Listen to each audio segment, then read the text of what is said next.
ഓം കർപ്പണ്യദോഷോപകൃതസ്വഭാവകൃച്ഛാമിത്തം ധർമ്മസുമൂഢചേതക ശ്രേയസ്യാനിശ്ചിതംഹൃഹിതന്മേ ശിക്ഷിസേഹം ചാരിമാം താം പ്രപന്നം. ഓം നമോ ഭഗവതേ വാസുദേവായ. നമോ ഭഗവതേ വാസുദേവായ. ഓം ശ്രീകൃഷ്ണായ പരബ്രഹ്മണേ നമഃ. എല്ലാ സജ്ജനങ്ങൾക്കും ഗുരുവായൂരപ്പൻ്റെ നാമത്തിൽ സാഷ്ടാംഗ പ്രണാമം. ഗീതയിൽ ഇന്നലെ 15-ാം അധ്യായം പുരുഷോത്തമ യോഗത്തിൽ 5 ശ്ലോകം വരെയാണ് നമ്മൾ ഇന്നലെ ചിന്തിച്ചത്. ഇന്ന് 6-ാമത്തെ ശ്ലോകം തൊട്ടാണ് ചിന്തിക്കേണ്ടത്.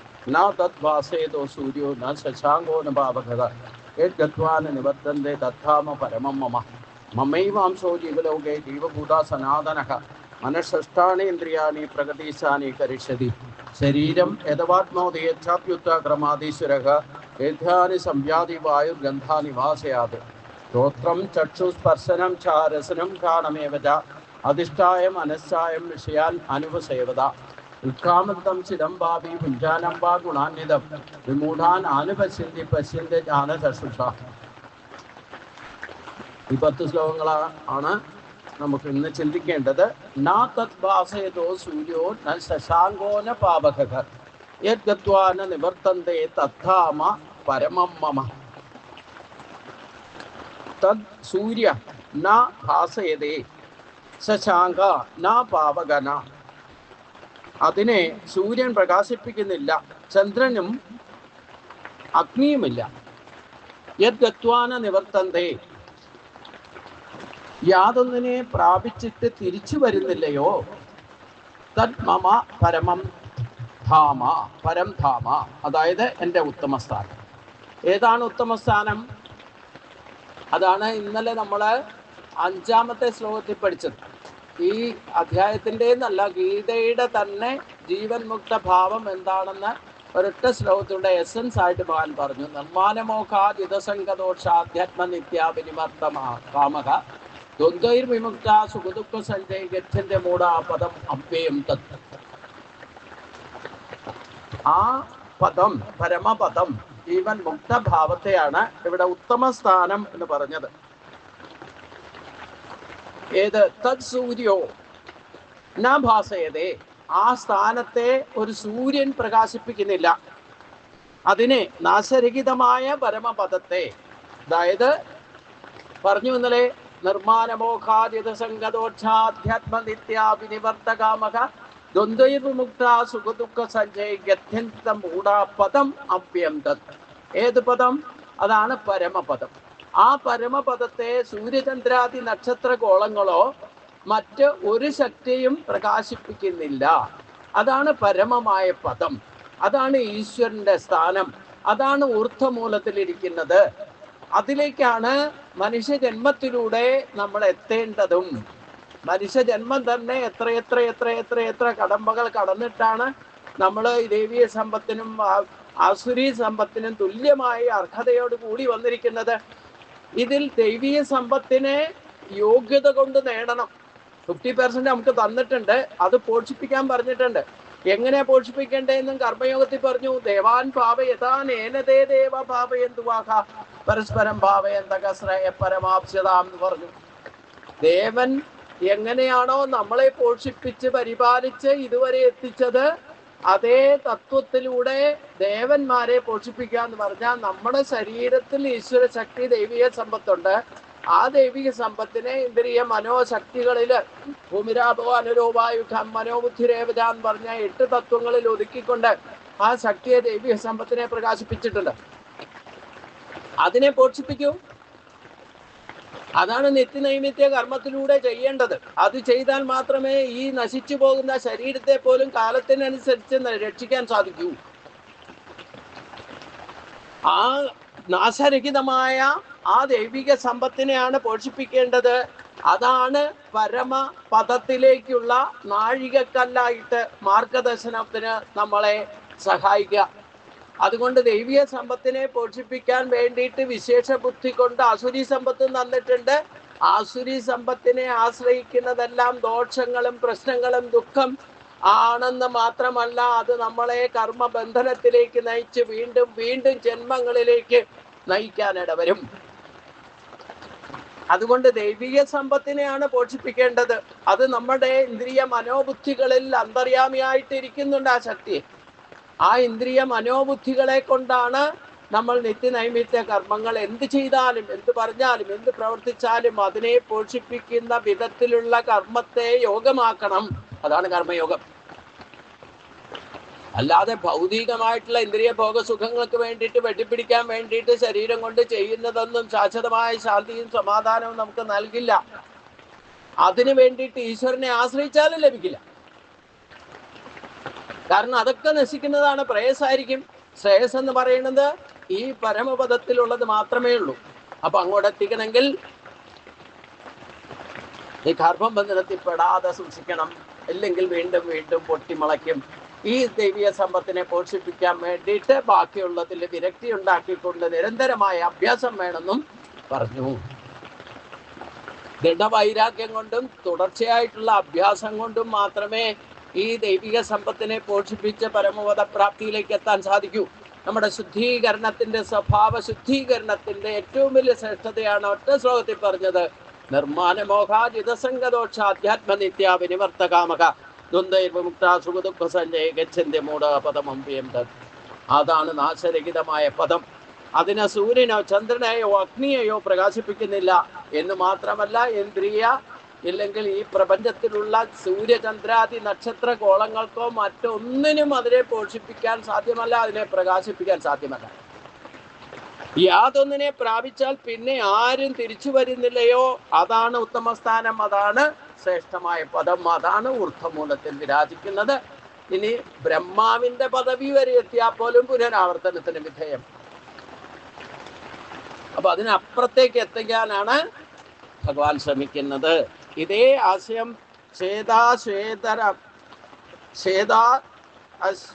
ശ്വേതാശ്വതരം കഠോം എന്നീ ഉപനിഷത്തുകളിലും ഇതേ തന്നെ ഇതിൻ്റെയൊക്കെ ഈ പരമപദത്തിന്റെ പ്രകാശനങ്ങളെ പറ്റി പറയുന്നുണ്ട്. അതാണ് പരമജ്യോതിസ് എന്നറിയപ്പെടുന്നത്. അതാണ് ആത്മപ്രകാശം. അതാണ് സൂര്യചന്ദ്രാദികളെ പോലും പ്രകാശിപ്പിക്കുന്നത്. അത് തന്നെയാണ് ഒരിക്കലും നശിക്കാത്ത, അല്ലെങ്കിൽ സൂര്യൻ കൽപ്പാന്തകാല സൃഷ്ടി ആരംഭിക്കുമ്പോൾ ഉദിച്ചു നിൽക്കുന്ന ആ സൂര്യന്റെ പ്രകാശത്തെ ആർക്കും കെടുത്താൻ സാധ്യമല്ല.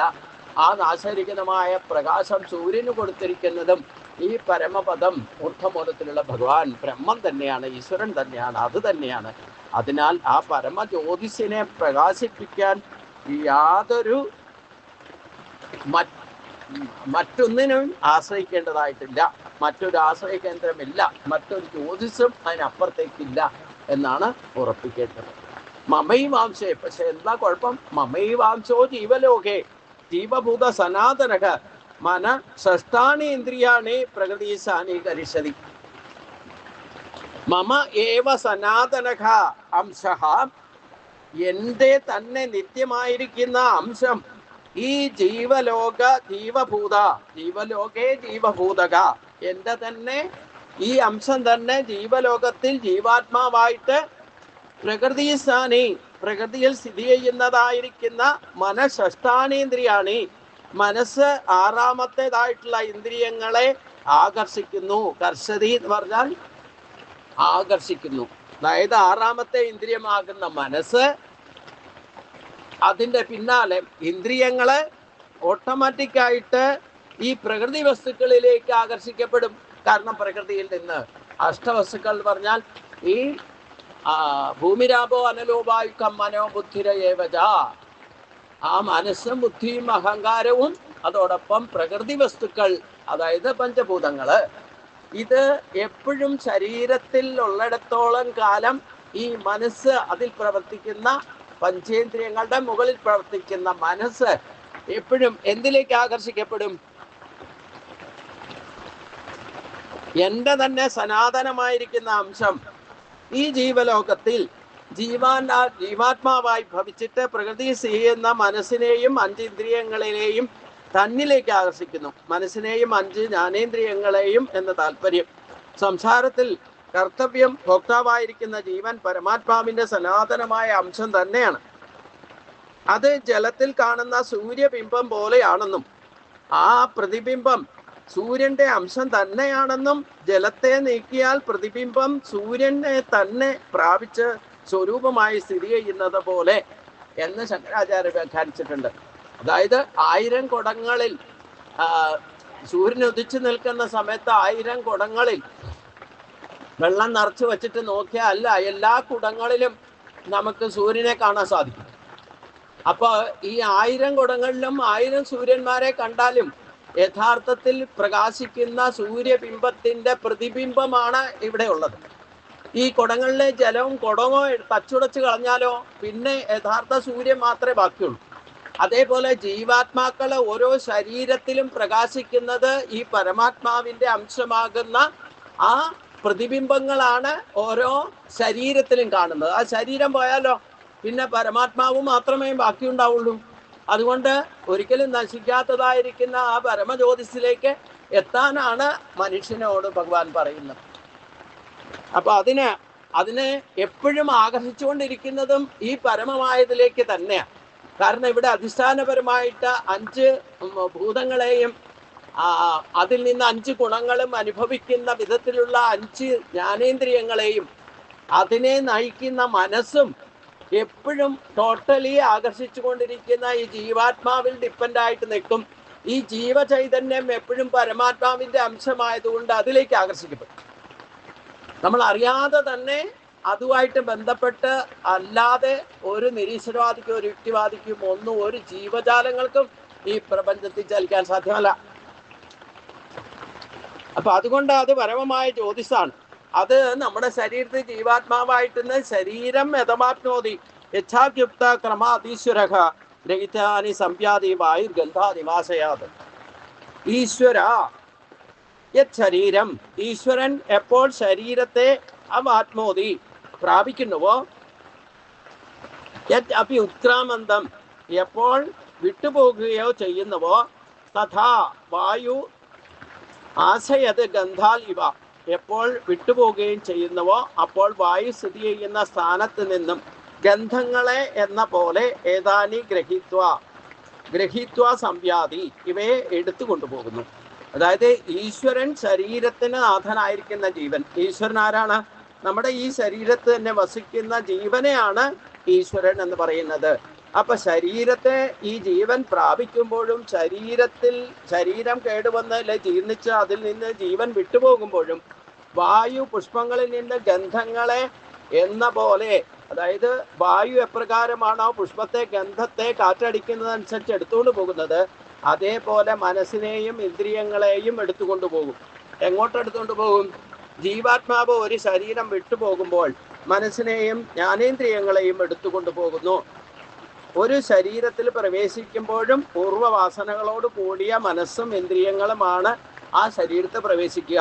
മനസ്സ് എന്നിവിടെ ഉദ്ദേശിക്കുന്നത് മനസ്സ്, ബുദ്ധി, അഹങ്കാരം, ചിത്തം, ഈ 3 അവ്യക്തമായിരിക്കുന്ന അന്തർയാമിയായില്ലേ അന്ധകരണം എന്നറിയപ്പെടുന്ന 3 ശക്തികൾ ചേർന്നിട്ടാണ് ഇവിടെ പറയുക. ഒന്ന് ജീവൻ, ചിത്തം എന്ന് പറയുന്ന ജീവന്റെ ശക്തിയാണ്. അഹങ്കാരം, മനസ്സ്, ബുദ്ധി, ഈ 4 ശക്തികൾ ചേർന്നിട്ടാണ് ഈ ഇന്ദ്രിയങ്ങളെ ഏത് വാസനയിൽ കിടക്കുന്നോ അതനുസരിച്ചുകൊണ്ട് ജീവനെ വലിച്ചുകൊണ്ട് പോയിട്ട് അതിനുതകുന്ന ശരീരത്തിലേക്ക് ഉണ്ടാക്കുക ചെയ്യുക. ഇവിടെ പറയുന്നത് ജീവൻ തന്നെയാണ് മനസ്സും ബുദ്ധിയും എടുത്തുകൊണ്ട് പോകാന്ന് പറഞ്ഞു കഴിഞ്ഞാൽ യഥാർത്ഥത്തിൽ ഈ 4 ശക്തികൾ ചേർന്നിട്ട് ജീവനെ കർമ്മബന്ധനത്തിൽ പെട്ടിട്ടുണ്ടെങ്കിൽ അതനുസരിച്ചുകൊണ്ട് ജീവാത്മാവിനെ വലിച്ചുകൊണ്ട് പോയിട്ട് ഊർധ്വമൂലത്തിലേക്ക് ഒരു വർഷം കൊണ്ട് എത്തുക. നമ്മൾ സാധാരണ ഒരു ശരീരം മരിച്ചാൽ, അതായത് നമ്മൾ സാധാരണ ഡെത്ത് ഏത് തരത്തിൽ നിന്നും ജീവൻ ശരീരം വിട്ടുപോയി കഴിഞ്ഞാൽ ഈ പ്രോസസ്സാണ് നടക്കുക. സാധാരണഗതിയിൽ വലിയ കുഴപ്പമൊന്നുമില്ലാത്ത ജീവാത്മാവാണ്, ബന്ധനം കുറവാണെന്ന് വെച്ച് കഴിഞ്ഞാൽ, ഇല്ലെങ്കിൽ സാധാരണ ഡെത്ത് സംഭവിച്ചാൽ ആ ജീവനെ ശരീരത്തെ ഒരു വർഷം കൊണ്ട് ശരീരം ഉപേക്ഷിച്ചാലും ജീവനെ മനസ്സും ഇന്ദ്രിയങ്ങളും ചേർന്നിട്ടാണ് വലിച്ചുകൊണ്ട് പോയിട്ട്, ഇതൊന്നും എവിടെയാണെന്ന് ട്രേസ് ഔട്ട് ചെയ്യാൻ പറ്റുമൊന്നുമില്ല. പക്ഷേ ജീവനും അവ്യക്തമാണ്, ഇന്ദ്രിയ മനോബുദ്ധികളും അവ്യക്തമാണ്. ഈ അവ്യക്തമായിരിക്കുന്ന ശക്തിയെ ജീവൻ വലിച്ചുകൊണ്ട് പോകും. ഒരു വർഷം കൊണ്ടാണ് ഊർധ്വമൂലത്തിലേക്ക് എത്തുക. അവിടെ എത്തിക്കഴിഞ്ഞാൽ പിന്നെ ബ്രഹ്മലോകം കടന്നു പോകും. അവിടെ ഊർധ്വമൂലത്തിൽ എത്തിക്കഴിഞ്ഞാൽ പിന്നെ അടുത്ത ജന്മം വാസനാബലം അനുസരിച്ചുകൊണ്ട് എവിടെയാണ് ആരുടെ മക്കളായിട്ടാണ് മകനായിട്ടാണ് ജനിക്കേണ്ടത്, എന്തായിട്ടാണ് ജനിക്കേണ്ടത്, പക്ഷിമൃഗാദികളായിട്ടാണ് ജനിക്കേണ്ടതെന്നുണ്ടെങ്കിൽ അതൊക്കെ നിങ്ങളുടെ അപ്പോയിൻമെൻറ്റ് ഓർഡറിൽ തീരുമാനം ഉണ്ടാകും. അപ്പോൾ അവിടെ നിന്ന് പെയ്യുന്ന മഴജലത്തിലൂടെയാണ് ജീവാത്മാവ് എവിടെയാണോ ജനിക്കേണ്ട വന്ന് ഭവിക്കുന്നതും അത് പുനർശരീരപ്രാപ്തിയിലേക്ക് എത്തിക്കുകയും ചെയ്യും. ഇതാണ് സാധാരണ എല്ലാ കാലത്തും ഇന്നത്തെ കാലത്തും നടക്കുന്ന ഇതേ പ്രോസസ്സാണ്. ഇതിന് ഈശ്വരൻ്റെ സിസ്റ്റത്തെ ആർക്കും മാറ്റാൻ സാധ്യമല്ല. അപ്പോൾ അതുകൊണ്ടാണ് ഇവിടെ പറഞ്ഞത്, ജീവൻ ശരീരം വിട്ടു പോകുമ്പോൾ ആ ജീവനെ ഇന്ദ്രിയ മനോബുദ്ധികളെ ആകർഷിക്കപ്പെടും. എന്തിലേക്ക്? ഈശ്വരിലേക്ക് തന്നെ ആകർഷിക്കപ്പെടും. നമുക്ക് കർമ്മബന്ധനം ഉണ്ടെങ്കിൽ അത് തീർക്കാൻ വേണ്ടിയിട്ട് വീണ്ടും വരേണ്ടി വരും. അതാണ് ഭഗവാൻ 2-ാം അധ്യായത്തിൽ പറഞ്ഞ ജാതസ്സഖി ധ്രുവോ മൃത്യു ധ്രുവം ജന്മ മൃതസ്യജ തസ്മാത് അപരിഹാർത്ത. ഈ കാര്യത്തിന് പരിഹാരം എന്ന് പറയുന്നില്ല. പരിഹാരം ഉണ്ടെങ്കിൽ എന്താ? നമ്മൾ തന്നെ ഈ കർമ്മബന്ധനങ്ങളെല്ലാം അവസാനിപ്പിച്ച് നിർമ്മാനമോഘാജിത സംഘദോഷ ആധ്യാത്മവിദ്യ നിവർത്ത കാമകതുന്ദേ വിമുക്ത സുഖതുന്റെ ഗച്ഛന്റെ മൂഢാപദം അവ്യം തത് എന്ന അവസ്ഥയിലേക്ക് നമ്മുടെ സ്വഭാവത്തിൽ പരിവർത്തനം വരുത്തി നമ്മൾ ആ യോഗ്യത നേടണം. യോഗ്യത നേടാൻ പിന്നെ അവിടെ പോയി ചേർന്നാൽ തിരിച്ചു വരേണ്ടി വരില്ല. അപ്പോൾ അങ്ങോട്ട് എത്തുന്നതും ഇവിടെ യാതൊരു ബന്ധനമില്ലാത്ത ഒരു ജീവാത്മാവ് ഈ പറയുന്ന ഇന്ദ്രിയങ്ങൾ വലിച്ചുകൊണ്ട് പോകുന്ന റോക്കറ്റ് പോകുന്ന പോലെ പോകും. ഒരു വർഷമൊന്നും വേണ്ട, ഈ നിമിഷം എപ്പോൾ നമുക്ക് കർമ്മബന്ധനം തീർന്നോ, നമ്മൾ ഈ പറയുന്ന യോഗ്യത നേടിയിട്ടുണ്ടോ, ശരീരം എപ്പോൾ ഉപേക്ഷിക്കുന്നോ ദേഹബോധത്തെ വിട്ട് ദേഹി നേരെ പോയിട്ട് ഭഗവാനിലേക്ക് പോയി ചേരും. അവിടെ യാതൊരു തടസ്സം ഉണ്ടാവില്ല. അങ്ങനെ പോയി ചേരുന്നവർക്ക് ഒരിക്കലും തിരിച്ചു വരേണ്ടതായിട്ടും വരികയില്ല. അതിൽ കാര്യമായിട്ട് പ്രവർത്തിക്കുന്ന ഇന്ദ്രിയങ്ങളാണ് എന്ത്? സ്വത്രം ചക്ഷുസ്പർശനം ദാ രസനം ഘ്രാണമേവത അധിഷ്ഠായ മനസ്സായം വിഷയാൻ അനുപസേവത. അയം ഇവൻ, ഈ ജീവൻ, സ്തോത്രം ചക്ഷു സ്പർശനം ച, ചെവി കണ്ണ് സ്പർശനേന്ദ്രിയം ത്വക്ക്, രസനം ഘ്രാണം ച നാക്ക് ഘ്രാണേന്ദ്രിയം മൂക്ക്, മന ച മനസ്സ്, അധിഷ്ഠാനമായിരിക്കുന്ന ഏവ അധിഷ്ഠായ ഏവ ഇവയെ ആശ്രയിച്ചിട്ട് വിഷയാൻ ഉപസേവതേ വിഷയങ്ങളെ അനുഭവിക്കുന്നു. ജീവാത്മാവ് ചെവി കണ്ണ് ത്വക്ക് നാക്ക് മൂക്ക് എന്നീ ഇന്ദ്രിയങ്ങളെയും മനസ്സിനെയും ആശ്രയിച്ചിട്ട് തന്നെ വിഷയങ്ങളെ അനുഭവിക്കുന്നു. മനസ്സും ഇന്ദ്രിയങ്ങളും മുഖേനയാണ് ജീവാത്മാവ് വിഷയങ്ങളെ അറിയുകയും അനുഭവിക്കുകയും ചെയ്യുന്നത്. ജീവന് വിഷയങ്ങളുമായിട്ട് നേരിട്ട് ബന്ധമൊന്നുമില്ലെങ്കിലും ശരീരത്തിൽ ജീവനുണ്ടെങ്കിലേ നമുക്ക് ഈ വിഷയങ്ങളൊക്കെ അനുഭവിക്കുമ്പം അത് അനുഭവവേദ്യമാകുകയുള്ളൂ. എന്നാൽ ഈ വിഷയങ്ങളുടെ ബന്ധമൊന്നും ജീവാത്മാവിനെ ബാധിക്കുകയുമില്ല. എപ്രകാരം താമര വെള്ളത്തിൽ വളർന്നാലും അതിൻ്റെ ഇലയെ നനയ്ക്കാൻ സാധ്യമല്ലാത്തതുപോലെ ജീവാത്മാവ് ഒന്നിലും ബന്ധമില്ലാതെ നിന്നുകൊണ്ട് നമ്മളെ സപ്പോർട്ട് ചെയ്യും ഈ പറയുന്ന വിഷയങ്ങളൊക്കെ അനുഭവിക്കാൻ വേണ്ടിയിട്ട് എന്നർത്ഥം. അപ്പോൾ എന്തൊരു നമ്മൾ ഗഹനമായിരിക്കുന്ന ഒരു സിസ്റ്റമാണ് ഭഗവാൻ നടപ്പാക്കിക്കൊണ്ടിരിക്കുന്നത്. നമ്മളിപ്പോൾ ശരീരം വിട്ടുപോയാൽ ഈ ശരീരത്തിൽ ഏതൊക്കെ വാസനാബലകളുണ്ടോ അതൊക്കെ ഈ മനസ്സും ഇന്ദ്രിയങ്ങളും ചേർന്നിട്ടാണ് ജീവാത്മാവിനോട് ചേർന്നുകൊണ്ട് പോയിട്ട് തിരിച്ച് ഈ ശരീരത്തിലുള്ള പഞ്ചഭൂത തത്വങ്ങളും അതിൻ്റെ തന്മാത്രകളൊക്കെ ശരീരം ജീർണിച്ചാൽ അത് കത്തിച്ച് കളഞ്ഞാലും ഇല്ലേ ഭൂമിയിലിട്ടാലും അതിൻ്റെ തത്വങ്ങൾ അതാത് തത്വങ്ങളിലേക്ക് തിരിച്ചു പോകും. ആകെ ഈ പഞ്ചഭൂത തത്വങ്ങൾ ആയിട്ട് യാതൊരു ബന്ധവും നമ്മുടെ കർമ്മവാസനകൾക്കോ ബന്ധമോ അപ്പോൾ ഉണ്ടാവില്ല. മനസ്സും ഇന്ദ്രിയങ്ങളിലുമാണ് അത് കിടക്കുക.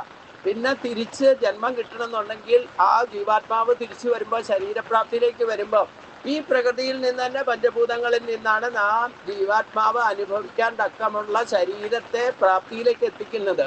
ശരീരം പ്രകൃതിയിൽ നിന്ന് കടഞ്ഞെടുത്ത് നമ്മുടെ സ്വഭാവം അനുസരിച്ചുള്ള ശരീരം തരാം. ശരീരം ഏതേത് കർമ്മബന്ധനം ഉണ്ടോ അതനുസരിച്ചുകൊണ്ടുള്ള ശരീരമായിരിക്കും കിട്ടുക. കോമൺ ആയിട്ട് ശരീരം കിട്ടുമെന്ന് പറയാനും പറ്റില്ല. കാരണം എന്താ, മനുഷ്യ ശരീരം കിട്ടും. പക്ഷേ നമുക്ക് ഇപ്പോൾ കണ്ണില്ലാത്തവർക്ക് കണ്ണ് വേണ്ടവച്ച് ഉപയോഗിച്ചിട്ടില്ലെങ്കിൽ പിന്നെ കണ്ണില്ലാതെ ജനിക്കും. കൈകാലുകൾ വേണ്ടവണ്ണം ഉപയോഗിച്ചിട്ടില്ലെങ്കിൽ അതനുസരിച്ചുകൊണ്ടായിരിക്കും ശരീരപ്രാപ്തിയിലുള്ള വൈകല്യങ്ങളൊക്കെ ഉണ്ടാകുന്നത്. പൂർവജന്മാർജിതമായ കർമ്മദോഷങ്ങളെ കൊണ്ടുള്ള അനുഭവങ്ങളിലേക്ക് എത്തിക്കാൻ വേണ്ടിയിട്ടായിരിക്കും അർത്ഥം. ഇപ്പോൾ പഞ്ചേന്ദ്രിയങ്ങളെയും മനസ്സിനെയൊക്കെ പെർഫെക്റ്റായിട്ട് ഉപയോഗിച്ചില്ലെങ്കിൽ, അതായത് നമുക്ക് ശരീരത്തിൽ ഈശ്വരൻ്റെ ശക്തി കിട്ടിയിട്ടുണ്ടെങ്കിൽ അത് വേണ്ട വിധത്തിൽ അത് എന്തൊക്കെയാണെന്ന് കണ്ടെത്തി കൃത്യമായിട്ട് പോഷിപ്പിച്ച് ഉപയോഗിക്കണം. എന്തിനെങ്കിലും ഇഗ്നോർ ചെയ്താൽ അതിൻ്റെ ശക്തി ഇല്ലാതെ വരും. അത് നിങ്ങൾക്ക് ആവശ്യമില്ലല്ലോ. നിങ്ങൾ ഉപയോഗിക്കാതിരുന്നാൽ പിന്നെ നമുക്കൊരു എന്തൊക്കെ സാധനങ്ങൾ നമ്മൾ ആവശ്യമുള്ളതൊക്കെ വാങ്ങിക്കൊണ്ട് വരും. ഏതെങ്കിലും നമുക്ക് ഉപയോഗിക്കാത്തായാലും അത് വേസ്റ്റായിട്ട് മാറില്ലേ, പിന്നെ ആക്രിക്കാർക്ക് എടുത്തു കൊടുക്കും. എന്ന് പറഞ്ഞ പോലെ ഈശ്വരൻ്റെ സിസ്റ്റത്തിൽ നമുക്ക് വേണ്ടതൊക്കെ ഒന്ന് സപ്ലൈ ചെയ്തേക്കണം, ശരീരത്തിലൂടെ സപ്ലൈ ചെയ്തേക്കണം. അത് വേണ്ട വിഷയം ഇഗ്നോർ ചെയ്യാതെ അവഗണിക്കാതെ വേണ്ടത് അതിനെയൊക്കെ പോഷിപ്പിച്ച് ഉപയോഗിക്കേണ്ടത് നമ്മുടെ ഡ്യൂട്ടിയാണ്. അത് ചെയ്യാതിരുന്നാലോ എന്താണോ നിങ്ങൾ ഉപയോഗിക്കാതിരിക്കുന്നത് അത് പിന്നെ നിങ്ങൾക്ക് വേണ്ടല്ലോ, അത് വേസ്റ്റല്ലേ, അതുകൊണ്ട് പിന്നെ കിട്ടില്ല. അപ്പൊ ശരീര പുനഃപ്രാപ്തി കിട്ടുമ്പോഴും ഈ വ്യവസ്ഥിതി അനുസരിച്ചുകൊണ്ടായിരിക്കും കിട്ടുക. അപ്പൊ പലർക്കും തോന്നും എന്ത് പാപം ചെയ്തിട്ടാണോ ഈ അംഗവൈകല്യം ഹാൻഡിക്യാപ്ഡ് സിസ്റ്റം. ചിലർക്ക് മനസ്സ് പ്രവർത്തിക്കില്ല, ചിലർക്ക് ബുദ്ധി പ്രവർത്തിക്കില്ല, ചിലർക്ക് കണ്ണുണ്ടാവില്ല, ചെവി ഉണ്ടാവില്ല, ഉണ്ടായിരിക്കും പക്ഷെ അതൊന്നും പ്രവർത്തിതമായിരിക്കില്ല. ഇങ്ങനെ എത്ര എത്ര എത്ര എത്ര ഓട്ടിസം ബാധിക്കൊക്കെ ജപിക്കുന്ന എന്തുകൊണ്ടാണെന്നുള്ളത് അതിന് പ്രത്യേക പഠനമൊന്നും വേണ്ട. നമുക്ക് ഈ ഗീതാശാസ്ത്രം ശരിക്കും പഠിച്ചാൽ അതിൻ്റെ ഗതിവിഗതികളെ മനസ്സിലാക്കാൻ സാധിക്കും. ഞാനതിൽ നിന്നാണല്ലോ ഇതൊക്കെ കണ്ടുപിടിച്ചത്. അത് നേരിട്ട് നമുക്ക് ഈ ജന്മത്തിൽ പറഞ്ഞു കൊടുത്താൽ ആർക്കും ബോധ്യം വരുമൊന്നുമില്ല. പക്ഷെ എന്തുകൊണ്ട് ഇങ്ങനെ വന്നു അവർ തന്നെ ചിന്തിക്കാറുണ്ടല്ലോ. ഓട്ടോമാറ്റിക് നമുക്കൊരു ദോഷം ശായിയായിട്ടൊരു മാരാരോഗം വന്നാലോ ഇല്ലെങ്കിൽ ശരീരത്തിന് എന്തെങ്കിലും അംഗവൈകല്യം ഉണ്ടെങ്കിൽ ആ വ്യക്തി തന്നെ ഒരു സമയത്തെങ്കിലും ജീവിതത്തിൽ എപ്പോഴെങ്കിലും ചിന്തിക്കും, ഞാൻ എന്ത് പാപം ചെയ്തിട്ടാണോ എനിക്ക് ഇങ്ങനെ വന്നതെന്ന് ചിന്തിക്കാതിരിക്കുമോ? മനുഷ്യന്റെ ബുദ്ധി കൊണ്ട് ചിന്തിക്കും. അപ്പൊ ഈ പാപം ഈ ജന്മത്തിലല്ല. ഞാൻ പലപ്പോഴും പറഞ്ഞിട്ടുണ്ട്, നമ്മൾ ഈ ജന്മത്തിൽ ശാരീരികമായിട്ടോ മാനസികമായിട്ടോ ഭൗതികമായിട്ടോ എന്തെങ്കിലും സുഖദുഃഖ ഭോഗങ്ങളെ ക്ലേശങ്ങളൊക്കെ അനുഭവിക്കുന്നുണ്ടെങ്കിൽ പൂർവ്വജന്മാർജിതമായിരിക്കും.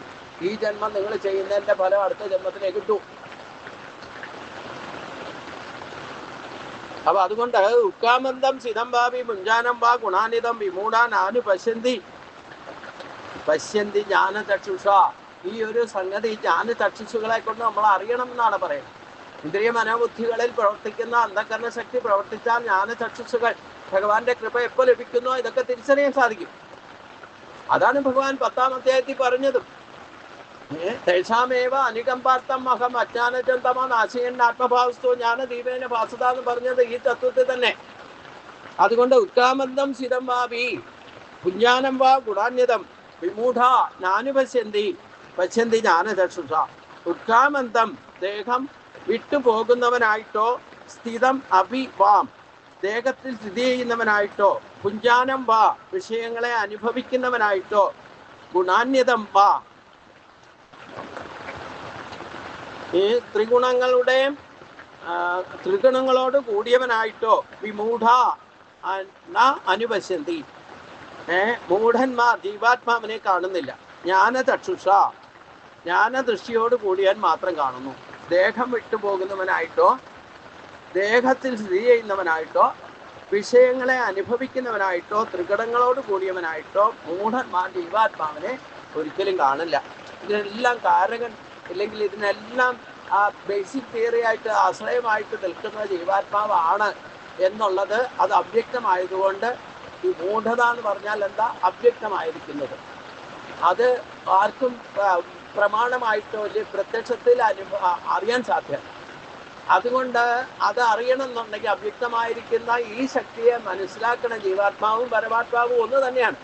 പരമാത്മാവിൻ്റെ അംശമാണ് ജീവാത്മാവായിട്ട് അനേക ശരീരങ്ങളിൽ വിവിധ ശരീരങ്ങളോട് വർത്തിക്കുന്നത്. പുതിയ നാമത്തിലും രൂപത്തിലൊക്കെ ഇരുന്നോട്ടെ, എന്നാലും വർത്തിക്കുന്ന ഒന്ന് തന്നെയാണ്. പക്ഷെ അത് തിരിച്ചറിയണമെന്നുണ്ടെങ്കിൽ ഇത് പരമാത്മാവിൻ്റെ അംശം തന്നെയാണ് എന്ന് തിരിച്ചറിയണമെങ്കിൽ ജ്ഞാനചക്ഷുഷ് തുറക്കണം. ആ അന്ധകരണ ശുദ്ധി വരുന്നവർക്ക് ഭഗവാൻ തന്നെ അനുകമ്പ കൊണ്ട് ആ ജ്ഞാനമാകുന്ന ചക്ഷുഷ് തുറന്നു കിട്ടുമ്പോഴാണ് നമുക്ക് ഈ അജ്ഞാനത്തിന്റെ തിമിരം മാറും. അതുവരെ നമ്മൾ മൂഢരായിട്ട് തന്നെ ഇരിക്കും, അത് മറയ്ക്കപ്പെട്ടിരിക്കും. എന്നാൽ അതാണ് നമ്മളിൽ ചിന്തയിലും വാക്കിലും പ്രവൃത്തിയിലും ഒക്കെ ഈശ്വരവാദിയിലും യുക്തിവാദിയിലും ഒക്കെ പ്രവർത്തിക്കുന്നത്. പക്ഷെ ജ്ഞാനമാകുന്ന ദൃഷ്ടി ലഭിക്കാത്തവർക്ക് ഒരിക്കലും ഇത് എന്താണെന്ന് മനസ്സിലാക്കാതിരിക്കും. അതാണ് പറയുന്നത്.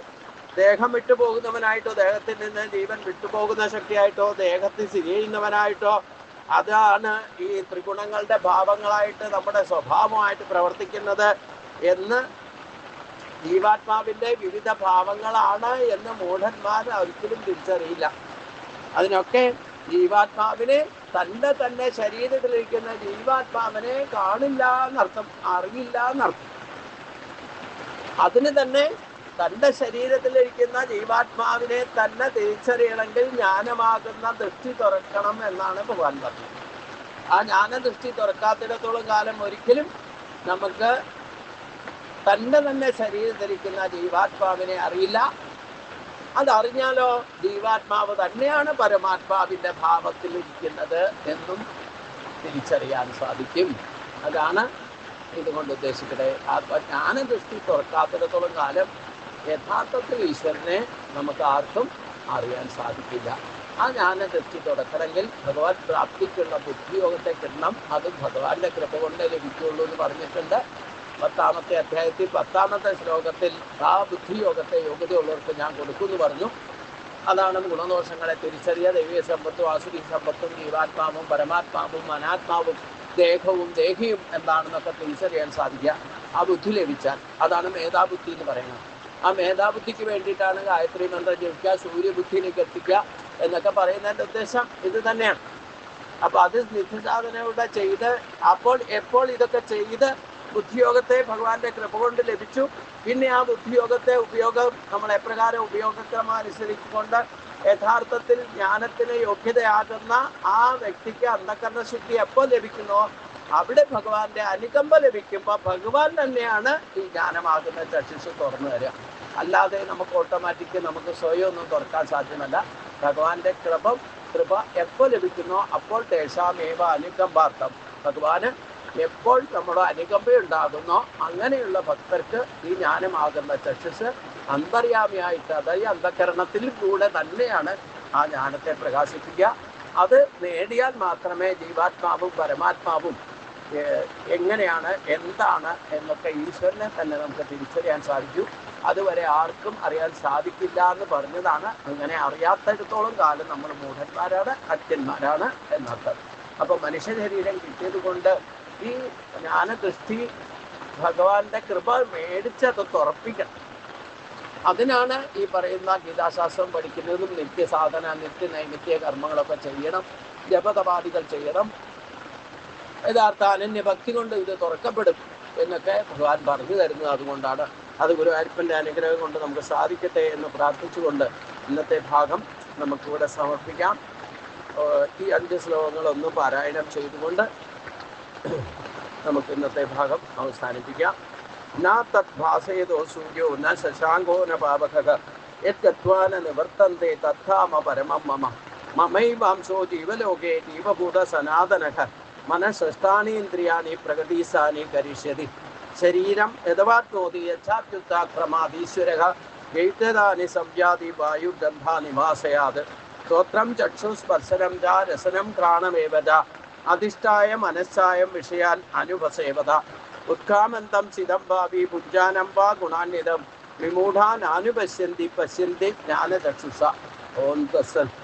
ഓം കായേന വാചാ മനസേന്ദ്രിയർവാ ബുദ്ധ്യാത്മനാ വാ ഹൃദയ സ്വഭാവ കരോമി യദ്ദത് സകലം പരസ്മൈ നാരായണായേതി സമർപ്പയാമി നാരായണായേതി സമർപ്പയാമി.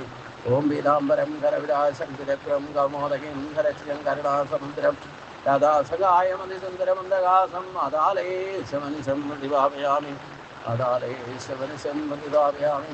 നാരായണ നാരായണ നാരായണ നാരായണ നാരായണ നാരായണ നാരായണ നാരായണ നാരായണ.